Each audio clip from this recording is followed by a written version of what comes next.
What's up, you guys? I'm Kalima and I'm an Uber Eats driver. Dylan asked me to do this video today, so I'm super excited to give you some tips and tricks that hopefully can help you as they helped me. So make sure you give this video a thumbs up. Make sure to subscribe so you can always be in the know when we post a new video. And, leave a comment. It really, really helps the channel, and, helping us, helping you, helping us, helping you, helps everyone. So let's get into it. First and foremost, drive during busy times. I have a couple notes here. Driving during busy times, of course, is always the best. People understand that it's busy, so they're more likely to tip. Also, you're not waiting around for the next ride. You're not waiting around for the next delivery, so just making sure that you're in an area. Like me, I'm in LA, so Hollywood area, Culver City area, Westwood. There's a lot of students who are in Westwood. They go to UCLA, so and just literally just like kids who are, teens and stuff, who are just hungry throughout the day, too lazy literally to walk 5 minutes. That's when you make your money. So, just definitely stay in those busy areas. Set a goal for yourself for the week on how much you want to make. So if like me, I have a couple side hustles. I know with Uber Eats, I need to at least make $50. I'm going to make that in a day here in LA. More than 50 in a day. So it's one of those things where, because you're working those busy in those busy areas and at busy times, you're going to get that boost rate, which is also better. But then you're making sure that, okay, I'm going to meet the goal that I was hoping to make today or this week. Number 3, grab extra napkins, condiments. I think that's the number one thing that Uber Eats drivers forget. You're not going to get a bad review because most of these people already live at the house, so they usually have access to these things, but it makes you look even better when you give them those extra, napkins and that sort of thing, especially when you're getting greasy food.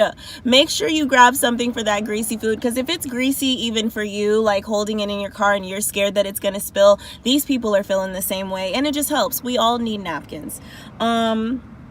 Text the passenger when you're on your way. That's the thing with Uber Eats. You don't necessarily have to let them know, because of course they can see it on the app, but just letting them know, hey, there's a long wait time. Your food is going to take another 40 minutes. I've driven up to the person's houses and got to the door, and they're like, they have no idea why it took so long for you to get to them, and they're just upset. And you're the first face that they see. They don't understand that Uber Eats is not communicating that to them. So make sure you let them know. You can also call Uber Eats directly. Make sure you get that 1-800 number and let them know, hey, I'm on this delivery, it's taking too long. More than likely, you can just, if it's going to take too long and you're missing out on that money that you're trying to budget, go ahead and cancel that order, move on to the next. There's going to be someone making their rounds to that same restaurant. Now, if it's a big order, I do suggest staying, because usually those are the ones that tip.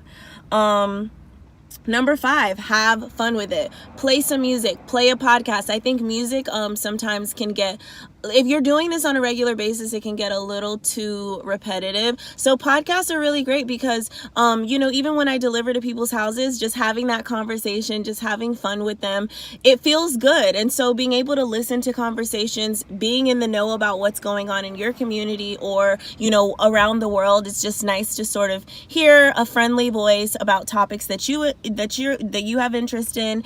And then, maybe you're studying, maybe you're a student, play that, study while you deliver. If you're an actor, rehearsing lines, recording yourself on voice memo while you're delivering. Killing 2 birds with 1 stone is how we win in life, you guys. Okay, for number 6, maybe, here's a little tip on parking. In Los Angeles especially, you're not supposed to park in the red zone, but the thing about the red zone is you got a couple seconds, You've got, I would say, about 2 minutes to at least put your hazards on, run in, find out exactly about how long it's going to take for that food. Some people like to drive around the block and then come back, but usually in the neighborhoods, you can find little neighborhoods within the main street of meters and then park there. Also, most meters after like 6 p.m. are free anyway. So any meter, any red zone that you can put your hazards on, Uber does its Uber does really try their best to make sure that they're calculating correctly when the food's gonna be there versus when you're waiting. So I've never really had to wait too long, maybe 5 minutes for an order. Again, if it's a big order, it can be a little bit longer. But yeah, find good parking. It's never worth getting a ticket. That's probably what you're gonna make in a day here in Los Angeles. So tickets here are just, unbelievably ridiculous. So make sure you find good parking areas. Obviously, loading zones are key, but a lot of people take those loading zones because everyone's loading here.